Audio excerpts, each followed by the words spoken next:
Good evening, good morning to all of you.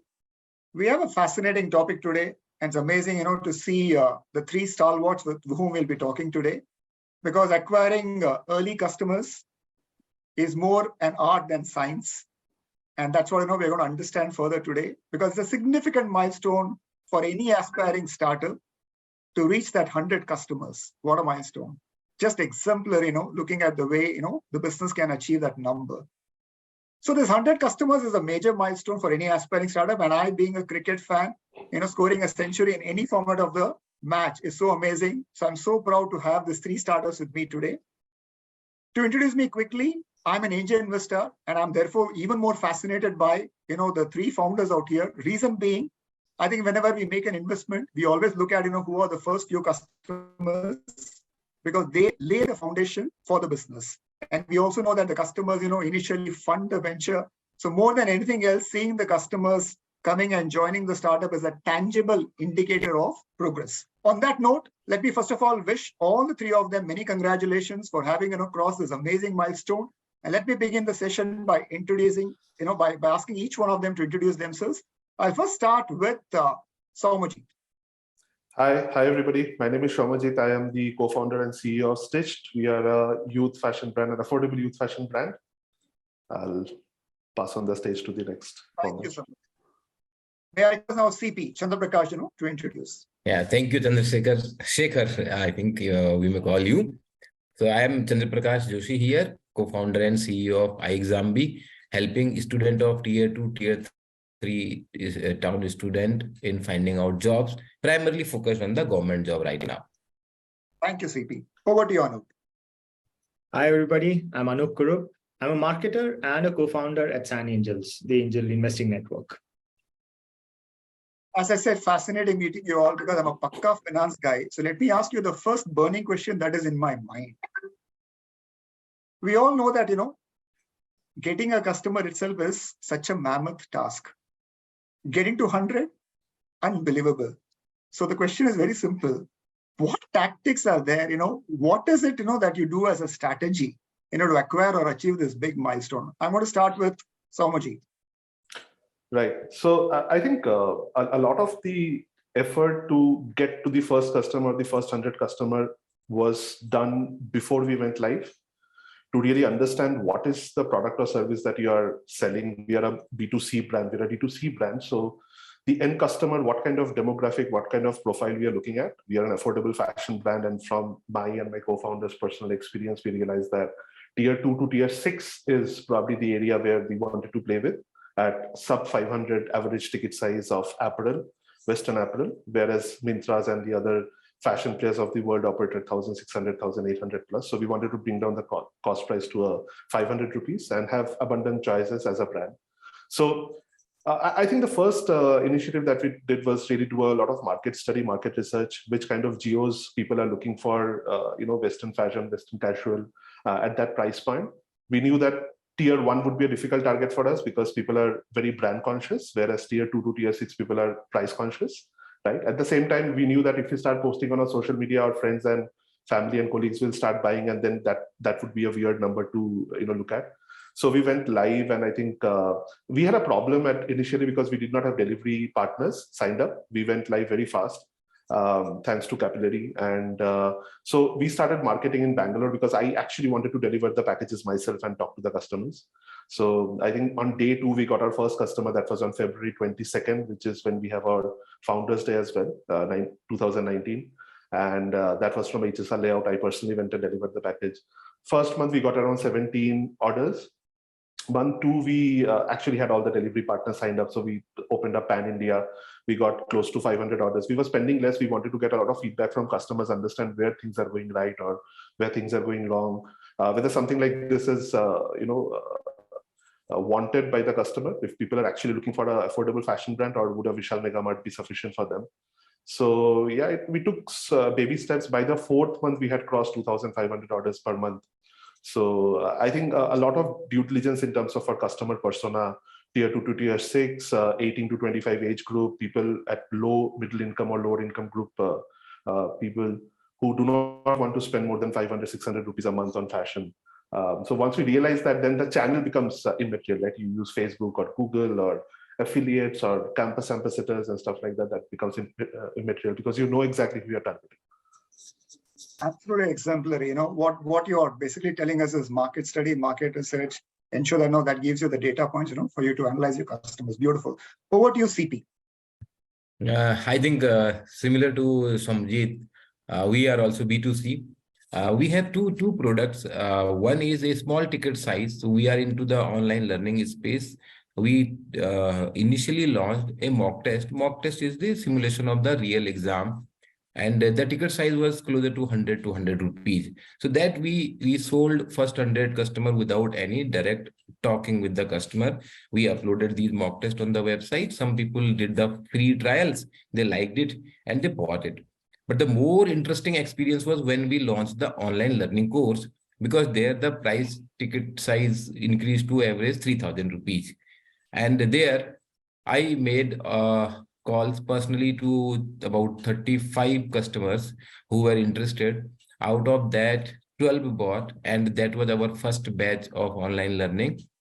After that, my other co-founder Sandeep and the business head Mohit, they made all the call to bring the first 100 customers on board.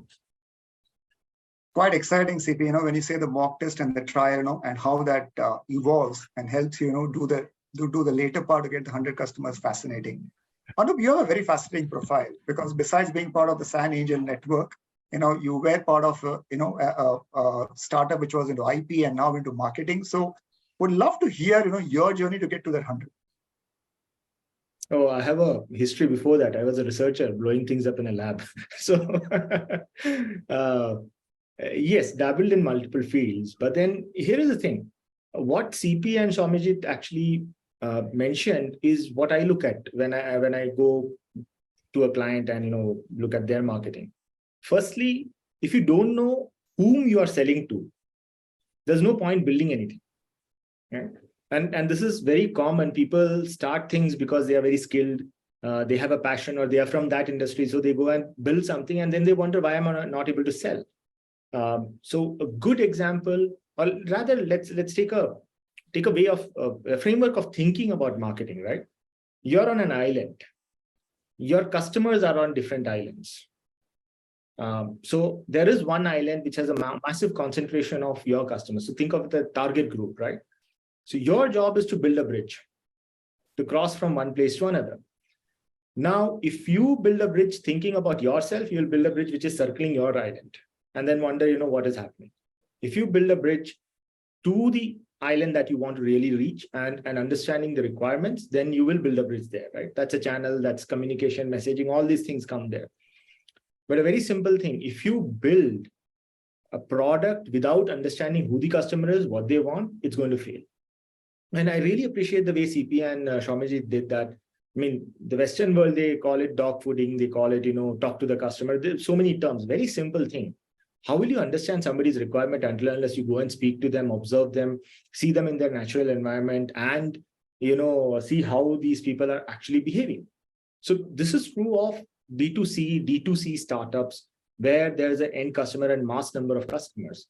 B2B becomes a little more tricky, because the number and the size varies. You can't really go and talk to every single customer, but there are ways of understanding there too. Knowledge services are even more trickier. You have a skill set and you want to sell to somebody. Nobody's coming to you and saying, I want management consultancy. That will never happen. But there are ways to figure this out. Who is the customer and who is the potential buyer. Like I'll take Somjit's example. Lot of clothing brands. But not everybody is selling to the market that he wants to sell. And his USP is very, very simple, that, the amount of money that my potential customers are willing to spend is very small. So I need to cater to that. So if you know, and this is an interesting way of looking at it, people don't spend money to just acquire things. People spend money to get a job done. Now that job could be an emotional nature. For example, it could be status symbol. That's why you buy the biggest car or the shiniest jewelry. It could be comfort, that, I want comfortable clothing or good food or faster food, etc. It could be something as simple as I don't want to hit my head every time I walk into my house door. So I need a bigger frame, therefore I need a carpentry team, etc. Right? So there is a job that everybody is trying to do. And even with something as simple as selling something online, it can vary. I'll give you the example of jewelry a little later, right? Please remind me. But even selling jewelry, the job varies. People don't buy jewelry just because they want to look good or attend a party, or they have extra cash lying around. All of this and more. But like in CP's case, and both the examples here are very interesting because Shomajit's case, there is a desire to buy something. It's a desire-based purchase at some level, need-based also in certain cases. CP's case, it's a need-based. I want to get enrolled in a banking sector, right? I want to get a job in bank, or I want to get a job in one of the government agencies that is putting it out. There's a need, there's a definite need, and to fulfill that need, I have to follow these steps. So CP is one of the steps in my preparatory journey. If I don't remember him, I will not go to him. So there is a different way of doing marketing there compared to Shomajit's case, where I have multiple options all the time when I have the desire to purchase something. Why you is a separate thing, and if I complete the transaction or not is a completely separate issue. So there are multiple stages of problems that Shomajit has to solve. There is a lot of brand recognition building that CP has to solve for. So I'm just giving two examples, although they look similar. It's not simple. Marketing is being touted nowadays, at least, it's a very simple thing. It's not. You have to really get into the weeds. You have to be very, very nuanced. You have to really understand your customer as thoroughly as possible, better than they understand themselves at some times. So I'll stop. True marketer, Anup, you are, But I'm going to remember the one thing that you said. You said KYC, know your customer. And I think that, is a very dominating statement, that I want to remember for myself. And I think you also use the word emotion. So CP, I'm going to come to you with my next question. Because you're all into your own brands. The question is the brand identity and how you message it. How much do you think that plays a pivotal role in getting your customers? Yeah, so I think this is a question which will take us years to answer, because building a brand, every entrepreneur aspires, and we are thinking always that we have just started. So what I have been focusing on so long had been mainly on building a product. So like for building a brand, so of course, building a good product is not enough for building brand, but it is must. So it is the first requirement of building a great product. So what we have been doing so far is building a product which is giving value to the customer. As Anup was saying, it's about solving some problem of the customer. So what we have realized today, when there is so much of content available on the internet. So today's problem is different. So when we were studying, I also cracked these competitive exam. I started my career with government banks. So that time we had lack of resource. We didn't know when the vacancies are coming, what to study, and where to find out people online. We could not think of. I think YouTube was not even born that time. So that was not, and anything was not available. But today, the problem is abundance of content overload for the student. There is so much of confusion, especially for the student of tier 2, tier 3, because their parents are not educated. They have nobody in the neighborhood who can tell them what to do, what not. So they get a lot of misguided by our so-called WhatsApp University, TikTok University, and YouTube University. So this is the first problem all these students face. And if you see most of the coaching institutes, especially in this segment, I can tell in this banking preparation, SSC preparation, the teachers in the coaching institutes are those who never cracked a single exam, and they're teaching.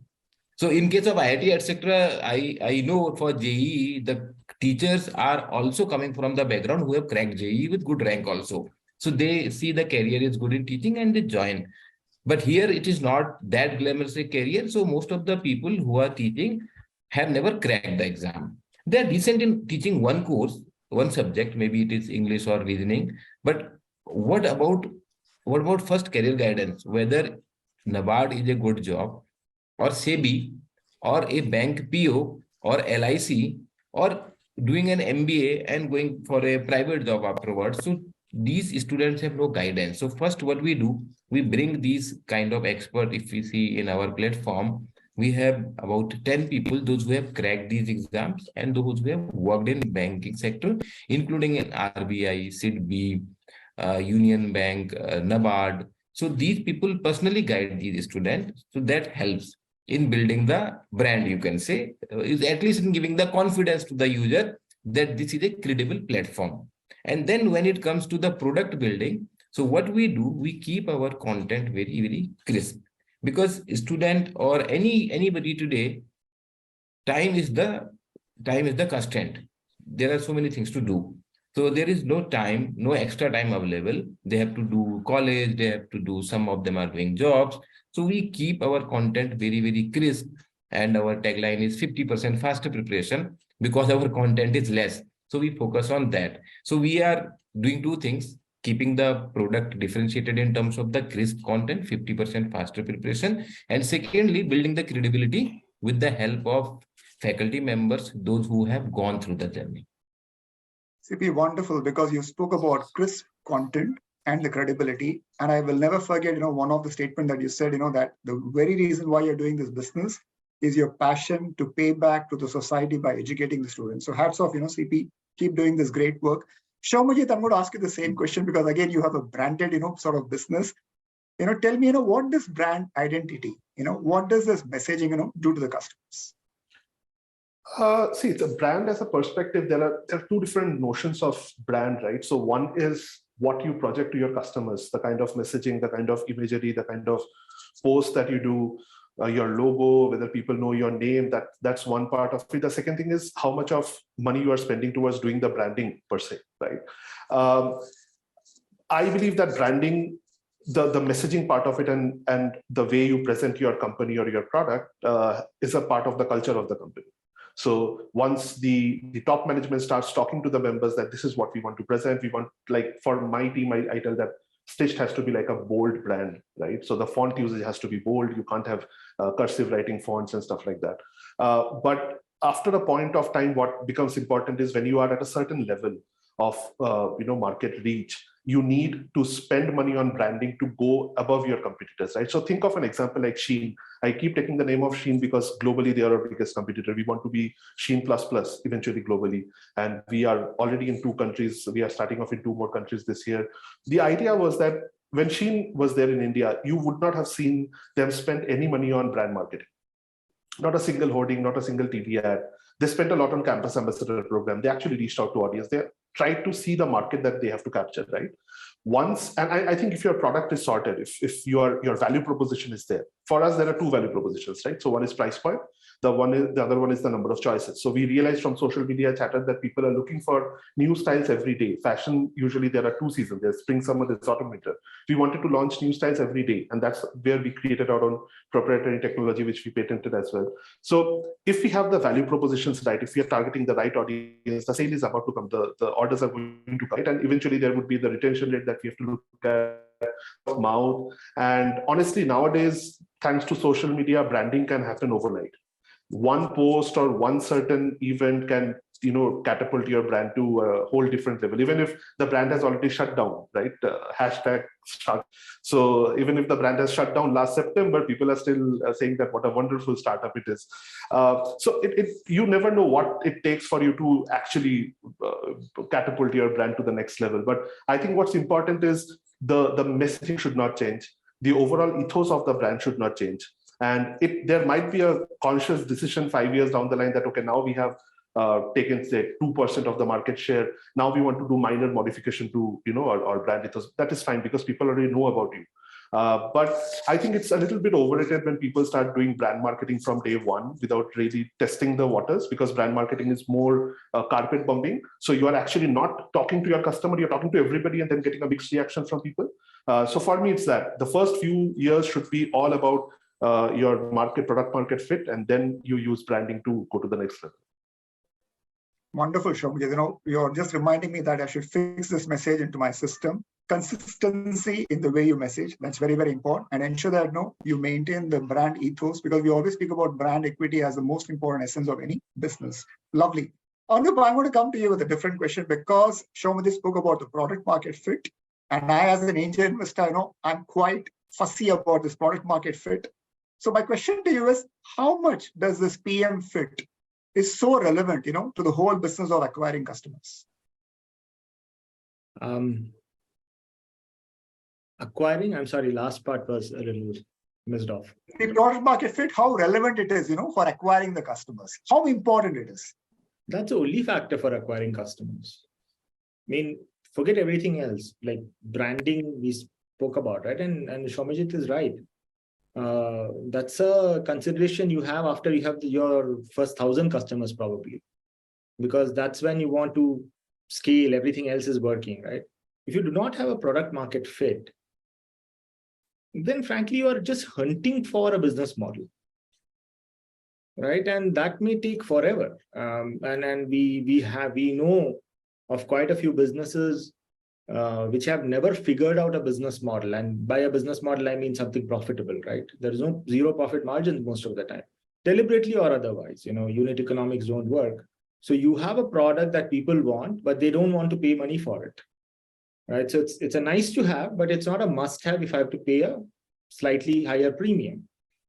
So you have to either build a business model like CP's model is a lot of freemium model, right? A lot of people attempt a lot of question paper for free, but a bunch of them get stuck and wonder, how do I solve it? So they have courses which are paid. So they are funneling, the website itself is funneling people who are relevant into these paid programs. So it's not like it's just a free website and ads will, get you revenue. No, not really. There is a well thought out mechanism to earn revenue. And this is targeting the people who are in need of these services. So they are coming in, they're tasting it, they're saying, okay, wonderful, but how do I figure this out? How do I get 95% or 99% when I'm getting only 70? How do I improve myself? Here, there is a value add available, right? Or Shobhajit's case is very simple. I mean, you go in there, you buy, you like it, you buy, and this is within your let's say budget, and therefore you like the site, and therefore you keep coming back to it. Affordable, it's fashionable, it's new and trendy. But if you ask me, is there anything else a startup is supposed to do? No. I mean, at the end of the day, a startup is searching for product market fit. And if that, even if you have a product market fit, and above that, the business model doesn't really sit in well, where you are not being profitable, then it's a hobby. It's nice to have. And maybe a year ago, there were enough and more people funding it. Now funding is scarce. People are not going to throw money at non-profitable stuff anymore because the cost of capital is increased. Wonderful. I really love this answer because, you remind me of a statement that idea never fails. It's only the business model that fails. And therefore, revisit the business model all the time. Because we're speaking about product market fit, slightly tweaking the question for the two startup guys, Shobhajit and CP. The question is, when do you find out, or how do you find out you're ready with that product market? The fit is there, for your product or service, so that you can acquire the customers. What is that stage, or what criteria you have to believe that you're ready? Or with Shobhajit. Difficult to answer. For us, the mantra was that me and my co-founders, we did not want to take up investment initially. We thought that we'll bootstrap the business to a point where we are profitable and then really go for a first round of funding, because when you spend from your pocket, you usually are more careful about the money that you're spending. And I think 8 months down the line, we were profitable. So we bootstrapped till that point of time. We invested some 10 lakh from our own savings. And that's when we raised our first round of funding. The idea was that in terms of whether the business is working or not, we had a unit economics model when we started with, right? So we thought that, okay, this is going to be our COGS, this is going to be our marketing spend, our logistics cost, our fixed expenses, and this is the net margin that we should be getting, right? When we started off, obviously the numbers were all haywire. probably the fixed expenses took up most of the spends that were happening. But the idea was that, are we going close to that business model that we initially started off with? Let us not be profitable, let us be zero EBITDA, right? But are we going close to that? Or is it that with more and more scale, the negative is increasing, right? With more and more scale, it's a business of scale, your profit margin should increase, which means your losses should come down. So that is something that we kept looking at in terms of how with scale our cost of customer acquisition is coming down, our cost of fabric is coming down, the tailor payouts are coming down. And I think every year, me and our co-founder, we consciously, we do that every August, we do that. 1 month in the year, we do not use the VC money. We don't touch the VC money. We use the money that comes from the sale proceeds, and we use that to sustain our operation. And we see how close are we to profitability, right? Because at some point of time, we had to turn profitable, especially with the COVID happening. So I think that was it. We just remained true to our unit economics and saw how far away are we from that. There were minor tweaks we had to do because reality was very different from on paper business model, but macro level, things did not change much. So yeah, that's what we did. Truly inspiring, Shomajit, because you spoke about one of the most important aspects of any business, the unit economics, and at the same time you also said that you had to evolve, so pivot. Amazing. CP, would love to hear from you also. Yeah, taking some cues from Anup and Somajit when they spoke about including the product market fit. And as Somajit also said, my initial plan was also like, we will become profitable within 1 year. And we also bootstrapped initially, but it didn't went that way. So of course we have to do some iterations. Then we raise some angel money. First, you can say it's a friends and family kind of money. There have been, sorry for my bad throat. There have been a lot of iterations in between. So I would say we experienced this product market fit because we did many changes in our online learning modules as we learned with more and more customers.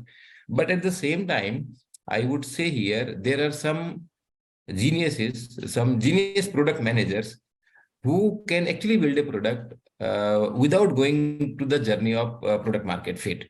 But I think that requires that kind of long experience of building product that you can foresee, which no customer can foresee. There are some products. So if I all the names coming to my mind are Steve Jobs and Walt Disney. So they always have this belief. So if we talk to the customer and then build the product, we won't be able to build that product. So all customer surveys or feedbacks are of no use. And they had some failures also. It is not that all their products were successful, but those successful products actually were so successful that all the other failed products were forgotten, right? So I think both approaches are there. But you have to be really that much experienced, that much genius to build those products. But for a startup like ours, who have to see how we are going to survive next quarter. So I think the best strategy is go for customer iterations, go for building a product by learning with the customers, and we improve. When I call about our online learning experience, I have given a name to it. That is iXambi Learning Experience. We always talk about building ILX. So this is a journey because this is a service-based product. Here, everything you have to feel, whether it is an online class or a recorded video or a question. So nothing is coming to you when you pay. We don't give you anything which you can touch. So it all is an experience. So we are building that experience so that it result into success. So I think we are still into that journey. Maybe we have done 20% or 15% or 25%. In terms of our expectations. So we are very early also in that journey.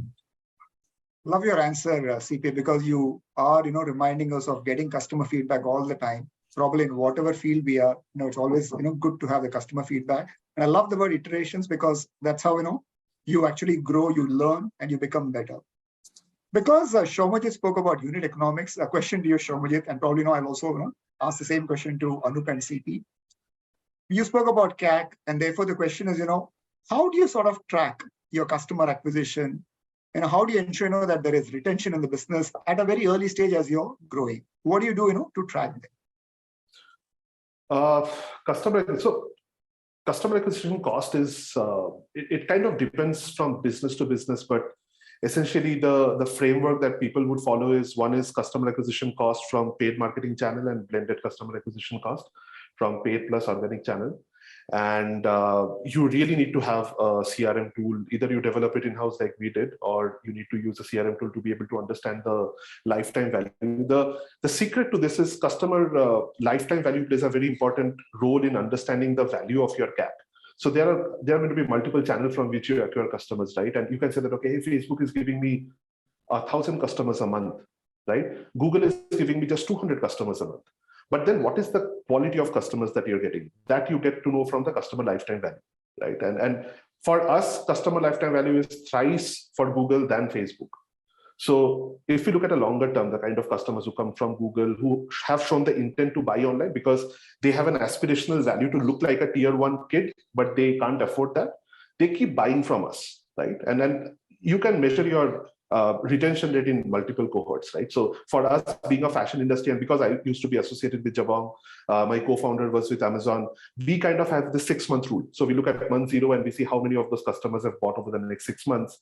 What is the number of customer and what percentage of revenue contribution did they have overall, right? So revenue retention rate and customer retention rate. We look at both the things, but then we kind of segment that based on the channel. And then we look at the kind of spends that we do. And we have done that very efficiently. So when we started, we were at 117 rupees customer acquisition cost.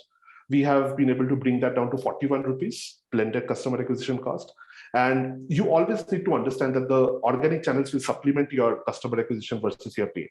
If you are spending money on repeat customer rate, then your business is doing something wrong. You should not be spending money on repeat rate, right? I'm not telling that your repeat rate should be 100%, but for your industry, there should be a fair amount of repeat rate from your customers, right? So it's all about the creativity of a company as to think that what are the different organic channels which I can use, looking at my target audience to get those customers, right? So one very easy example is when we started, we realized that people should know our brand name. People don't know our brand name. We are very new in the market. And the best way in which a tier 2 to tier 6 kid would get to know about our brand name is when a celebrity talks about it, right? We did not have money for the celebrity. We can't pay the celebrities. So we created a program called Stitch Life, where we wanted to access all the Bollywood celebrities and everybody and said that, okay, we can't pay you anything. We don't expect any payment from you, but we'll launch your merchandise or we'll launch your fashion label free of cost. Because we have zero inventory, we are not actually incurring any cost. It's a win-win for us. You promote that, you market that, and whatever sale happens, you get royalty for it. So then people like Shankar Mahadevan, Salim Suleiman, all of these people who are part of our portal started promoting us. And people got to know that Stitch is a brand name, which is not a fake brand, right? So people who came to Stitch.live and then ended up in Stitch.in, 8% conversion rate we could record. So there are innovative strategies that, because it's your startup, you can do anything with it, right? So you have to think creatively and come up with all those innovative ways to reduce your blended customer acquisition cost. What a fitting answer, Shoumajit. No wonder you're a zero wastage, fashion e-commerce player. Wonderful. Arnab, you would like to add anything to that? No, I think Shoumajit more or less covered it. If today you're running a business, you're starting a business, you can measure a lot of things. And I think the flip side is analysis paralysis, right? I mean, you hear so many terms and you wonder, which one of these parameters are important to me? It's a very simple thing, don't overcomplicate it. Every single channel that you spend money on, that you have a touch point, measure them independently. So you'll have a aggregate at some point of time. But like some terminology can also be misleading, like lifetime value, what Shoumajit said, I prefer to use a better or a different term, which is a break-even, cost, right? So if a customer comes to me, purchases 5 times, then I will break even and the habituation will happen. That is fine. If my product is that sticky, I have a break even. I know that this person has to buy 5 times from me. Therefore, I do everything possible to ensure that they come back at least 10 times so the purchase can happen. So therefore, my customer acquisition cost and my break even is built in. I know that, after this time, whether they come back or not, it's okay. I have kind of recovered the money I have spent, at least on that channel. And the misleading factor there could be that you are only measuring channel costs. Your overheads and everything else is not being measured into that, not being computed into that. So when you start computing the averages, you probably should add all the costs and say, okay, what is the overall, spend that I have here, and not a customer acquisition at least, but the spend that I have here, and how profitable is it getting? I mean, if you take an average of all that, averages can be misleading. So be very careful when you do this. I mean, it's a minefield of time wastage, is what I would say. Wonderful, Anup. I think that's something that we need to keep in mind in terms of how we even assess your break even. And CP, anything to add before I move to my next question? Yeah, I think Anup has summarized it very well. So we have to definitely keep the data of unit economics and everything which is happening in the company. But at the same time, data is history. So as you said, analysis is paralysis. So data is history. So sometime when it happens in our discussions also with the senior team, and they come with a lot of data, even the market data. So sometime I also use a bold statement, yahi to change karna hai. We are here to change this data, right? So we will change this data because there are some things. So there sometimes some conviction is also required. Beautiful, CP, beautiful. So we have had some nice questions and answers. Let's come to something which is a little bit delicate. I know getting to 100 customers is a milestone, but then can you also share what are the struggles? What are the so-called issues and the difficult times that you have gone through, or let's say even some of the important lessons that you have learned in this journey. I'm going to start with you, Anup, because you have a different hat. Sorry, I was answering comments there, so could you repeat that? So my question is, we hear about getting to the milestone as a significant achievement, which is, but then to achieve that, I'm sure there must be a lot of pains and struggles and tribulations, one would have gone through. So would love to, hear your perspectives in terms of what you have gone through emotionally, physically, mentally, as well as intellectually, in terms of getting there. Okay. I'll try and keep it as brief as possible, right? Every step. Okay, let's look at the funnel, right? I mean, everybody knows the so-called sales funnel. Everybody understands that. That's one of the easier things to do. So you have top of the funnel, middle of the funnel, and bottom of the funnel. Top is where all the brand, who knows you. Top is where how many people know you. Middle is where how many people like you, as in they visit your website, they refer, or they get referrals about you, they download something from your website, or they download app, everything which is a direct engagement with you, right? With you or with your brand. And the bottom is where money comes in. It's the sales, leads and sales and all that comes in, right? So this is the funnel. This marketers love this funnel because then you can add a lot of nonsense from the top to down and say, a lot of stuff has happened. But the business always thinks bottom to top. How much money am I making? How many leads? How many people? That's where the thought process always is. So when you say the pain, typically the pain point starts at, am I making money, right? Has one person at least bought from me? I have 50,000 followers, 20,000 of them have come to my website, but not a single purchase has happened, which means something is broken in my business model. There's nothing, I mean, I'm attracting the right attention, but somehow the conversion is not happening. So the biggest pain point for me, and even today, I would say is, coming up with great ideas, talking to people, everybody nods their head, the behavior is there. You are seeing other competitors actually selling to the same demography. But when you launch something, crickets, nothing happens. No purchase is happening. So then you have to figure it out. How are you able to, get them back, the same customers back, and make them spend their money? And this is purely guesswork, because as CP said, all data comes from the same source, the past, right? So you cannot really guess, okay, why is it, something is not working. Now, nothing is broken, according to you, nothing is broken, but why is it not working? It could be you're not popular enough, right? I don't trust you, probably. Or maybe you said something and today it's internet, right? You said something some point of time, which I disagreed with, therefore I don't like you, right? So, and I've seen this working in multiple, failing because of multiple reasons. Number one is the founder hubris. Not everybody is an Elon Musk. Not everybody can attract that type of attention and garner that type of, or live through the types of controversies that he generates, right? The second I usually notice is product centricity. My product is the best. There's nothing I need to change. This works really well. forget, something is wrong with the market. I mean, it's again part of the founder hubris itself, but then it kind of manifests itself in a different manner. The third thing is very interesting. You have not thought through the journey of the customer, right? It's true of every business model. Every single business has this problem. You have not thought through of the journey. And I can give you great examples of this, in the financial industry, Zerodha and Grow, and there are a bunch of these, trading platforms now available.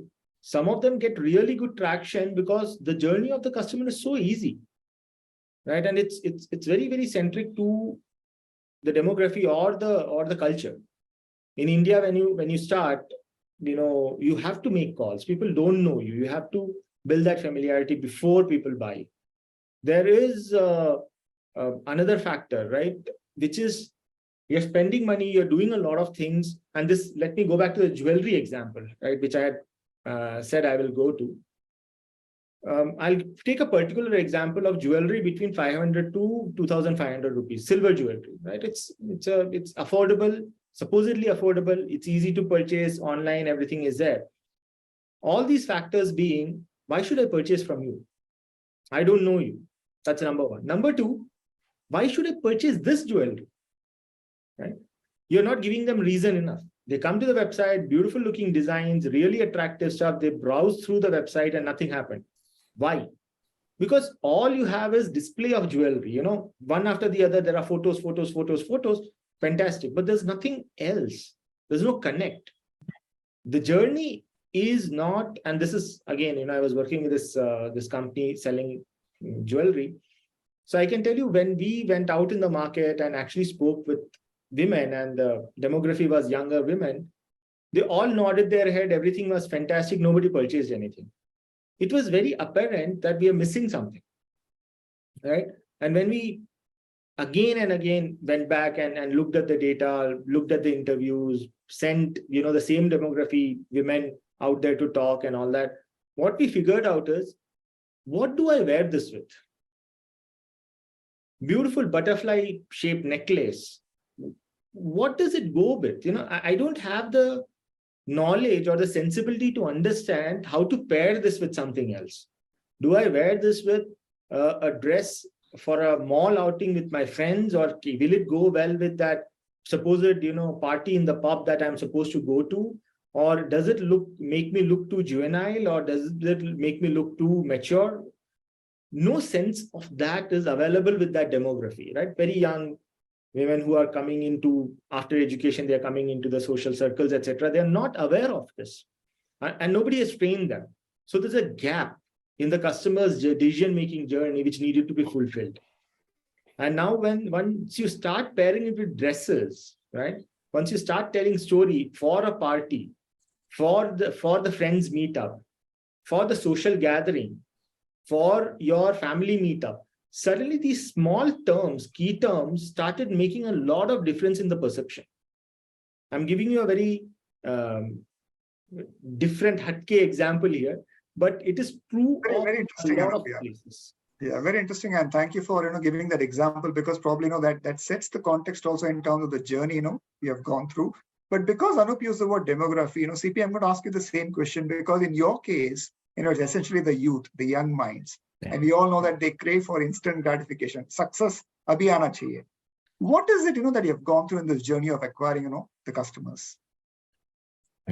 So acquiring customer, I think we discussed that we are following this freemium business model, and it has two advantages. One, it keep the customer acquisition cost low, because if we see, 90% plus of our traffic is organic traffic.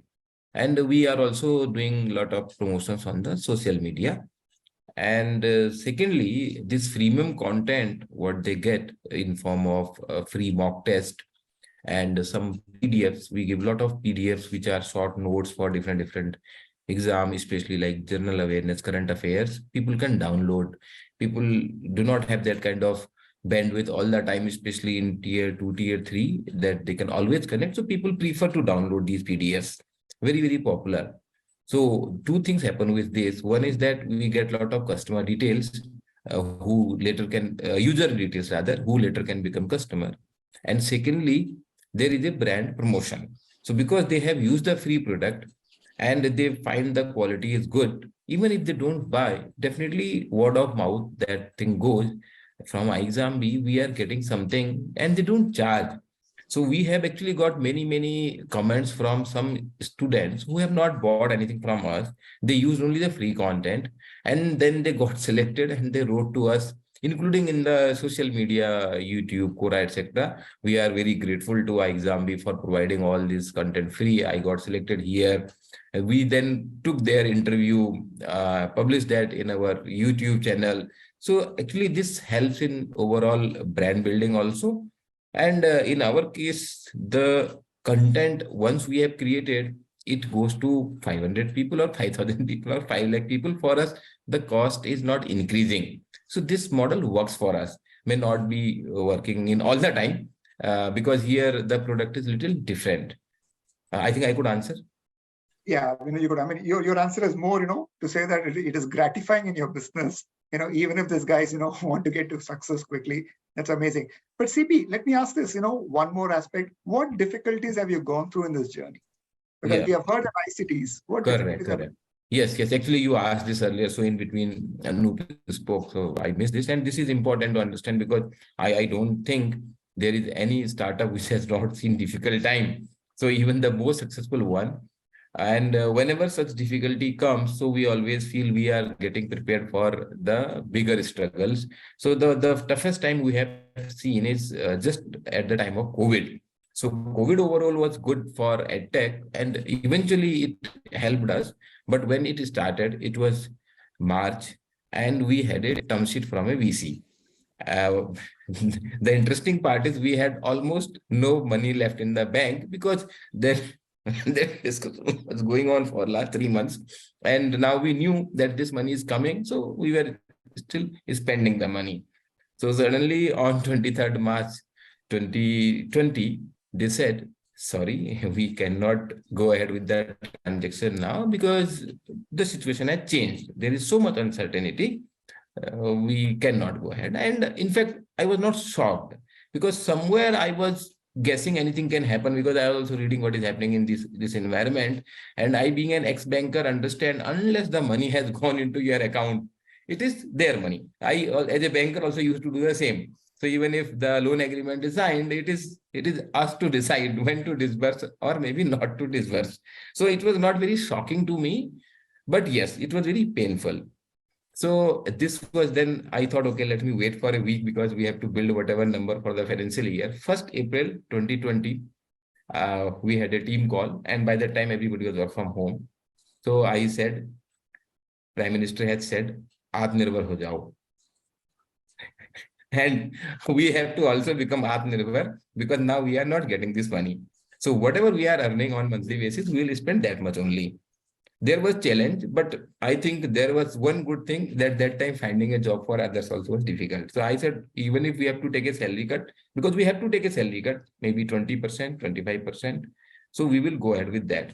But overall, the time was not bad for EdTech. Initially, 1 month, there was more problem. First quarter, we had about 20% salary cut. But second quarter, we became profitable. That July to September quarter. I think that struggle. So that time the team went to that struggle, and everyone did whatever they could have done. So we had actually similar kind of experience 6 months back, when we had left almost no money in the bank. But this time the team was like so confident, because they know we will do it. So team knows we will do it. So we have been doing it for last 6 months. So I think these struggles, when you don't have money in the bank and you have to pay the salary, there are struggles, there are bill pending, there are a lot of calls coming from here and there, but still your team is with you, because people believe in the mission, in the genuine effort from all the side. So I think these struggles have been good. Yes, but it has been difficult on so many fronts. But all the time this belief has been there, that difficult time is must for making it working. So I think these are the main things. Wonderful. You have a brave heart. So other than Mel Gibson, I know now that is CP who has a brave heart. Shomik, I'm going to ask you the same question, but slightly differently. In the sense, you have an amazing philosophy. You say it is zero inventory. You say it is zero warehouse expenses. You say zero losses. You have unlimited styles. But I'm sure you have gone through a lot of trials and tribulations. Just take us through, some of the aspects, what you've gone through and how you have overcome those. I think for us, the customer acquisition has never been a challenge. We have, right from day one, we have been able to get customers. We have scaled up very well. Our problem started hitting when we actually scaled up beyond our expectation. So I think 6th month into our startup, we were at 5,000 orders in a month. And then we realized that our production capability is not that great. We can't service all the 5,000 orders, right? And then we had to scale up really fast. It was a problem during the COVID times because we are on demand, so we don't have a warehouse, we don't have inventory, so all orders coming during the COVID times because there was a lockdown, we actually could not manufacture, but we sailed through because of the funding that we have got. We raised 2 rounds, and incidentally, both the rounds happened just before the COVID lockdown happened, so we had money to go through the COVID lockdowns. But I think initially the problem was we realized that there's one part which is customer acquisition, which is fairly sorted for us because our customer profile is well sorted. The production has to increase, right? And then year one, we just started putting more manpower into it.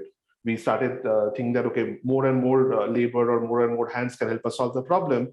But then we realized that it's not a problem of manpower, it's a problem of the process or the overall idea, right? So if something is not working today, with more and more inefficiencies, you can't solve the problem tomorrow.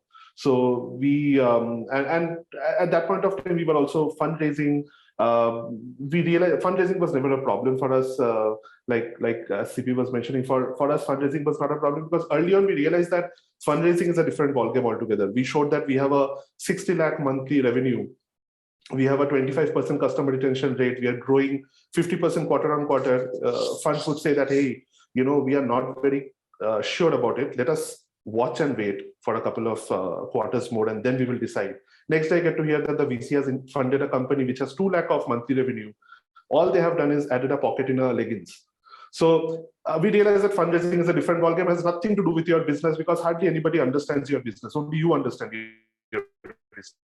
Other than writing the check, fund, the VCs not do anything else.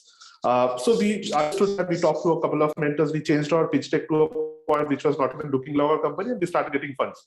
So that problem was solved. But we realized that the production capability had to change. So we pivoted, but we did not pivot in the sense that we shut down the business and restarted. We did not do that. We made iterative changes, and we came up with a completely new solution. We said that, okay, the tailors are a problem. They're going back and they're going back home and they're not coming back. So let us Uberize the model.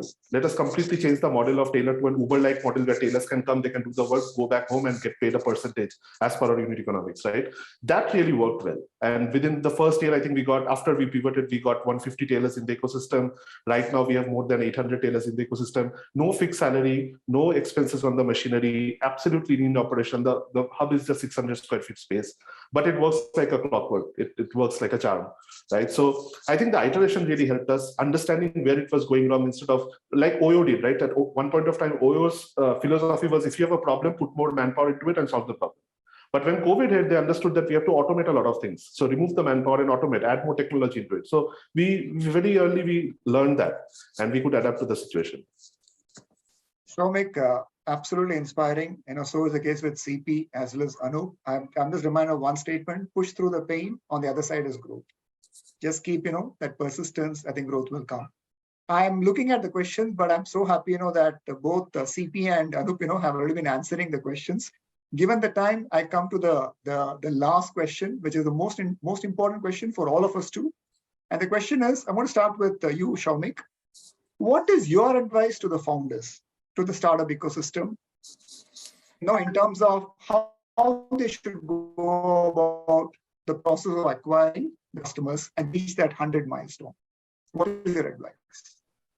I think employees are brand bearers. They really stand for your brand. And people say that, a lot of companies are doing a lot of these spends on joining kits and stuff. But you realize that your employees, when they're wearing your branded backpack or they're talking about you with pride, that instills a lot of confidence, right? And one very clear example, one classic example we had was when we started the second month of our journey.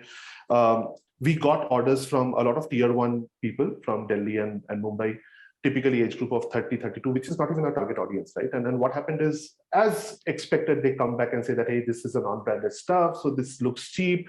If I remove the tag of Zara and if I remove the tag of Stitched and put them together, they will not be able to understand which one is which brand.